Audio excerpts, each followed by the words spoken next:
JP में जितनी गंदगी बीजेपी में है, और हर आप कुछ भी कर लीजिए, आप रेप कर लीजिए, आप डाका डाल लीजिए, आप मर्डर कर लीजिए, लेकिन आप अगर बीजेपी में शामिल होते हैं तो आप पूरा प्योर हो जाते हैं।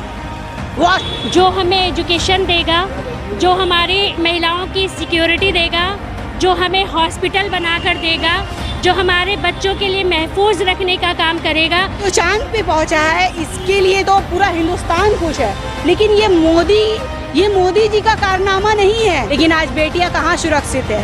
राहुल गांधी जी को प्राइम मिनिस्टर के रूप में देख रहे हैं। नमस्कार, आदाब, स्वागत है आप सभी का लाइव इंडिया न्यूज़ में। मैं हूं निशा आपके साथ। 2024 का चुनाव काफ़ी करीब आने वाला है, तो आइए हम लोगों से बात करते हैं, लोगों का क्या मूड है, लोग क्या सोच रहे हैं, आइए उनसे बात करते हैं। इस बार लोकसभा चुनाव में क्या होगा, आपको क्या लगता है? इस बार लोकसभा चुनाव में जैसे कि हिंदुस्तान का माहौल है, तो सबसे बड़ी बात है कि हम लोग तो जो वे देख रहे हैं और जो लीडर्स हक की लड़ाई लड़ रहे हैं और जो पूरे हिंदुस्तान की आवाज़ बनकर है, वो है राहुल गांधी जी। हम लोग तो राहुल गांधी जी को प्राइम मिनिस्टर के रूप में देख रहे हैं। मोदी जी क्या प्रॉब्लम है? अगर प्रधानमंत्री मोदी अभी हैं, 9 साल से वो राज कर रहे हैं, देश को चला रहे हैं, देश का विकास कर रहे हैं, तो उनसे क्या प्रॉब्लम है? चलिए एक विकास बता दीजिए, आप ही बता दीजिए। उन्होंने पूरा देश को तो बेच डाला और आज हिंदू मुस्लिम की राजनीति चल रहे हैं। बेटी पढ़ाओ बेटी बचाओ का नारा दिया था उन लोगों ने, मोदी जी ने, लेकिन आज बेटियां कहाँ सुरक्षित है? आप एजुकेशन के ऊपर देख लीजिए, कितना स्कूल कॉलेज उन्होंने खोल दिया, कितने रोज़गार हो गए, और कितने किसान आज किसान आंदोलन में कितने किसान मारे गए।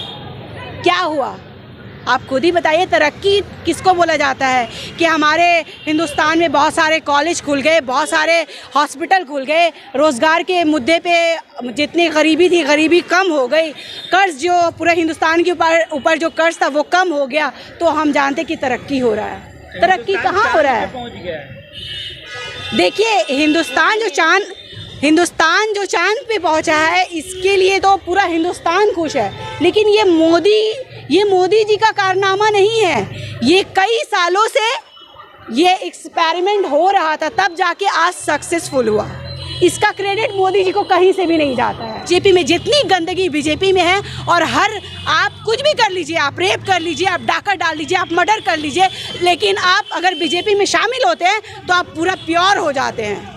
वॉशिंग मशीन से धुलकर जैसे कपड़ा निकलता है, उस तरीके से बीजेपी सरकार की जितने कार्य करता है ना, उस तरीके से है। देखिए, लोकसभा चुनाव में जो हमें एजुकेशन देगा, जो हमारी महिलाओं की सिक्योरिटी देगा, जो हमें हॉस्पिटल बनाकर देगा, जो हमारे बच्चों के लिए महफूज रखने का काम करेगा, जो हमारी अज़मत को महफूज रखने का काम करेगा, और जो हमारे साथ आकर खड़े होगा, वो हम उसको लेकर आए। आज नफ़रत यहाँ तक आ पहुँची है कि आज एक स्कूल में, जहाँ पर जिस विद्यालय को आप शिक्षा का मंदिर कहते हैं, वहीं पर ये शिक्षा दी जा रही है कि आप हिंदू हो और आप मुसलमान हो।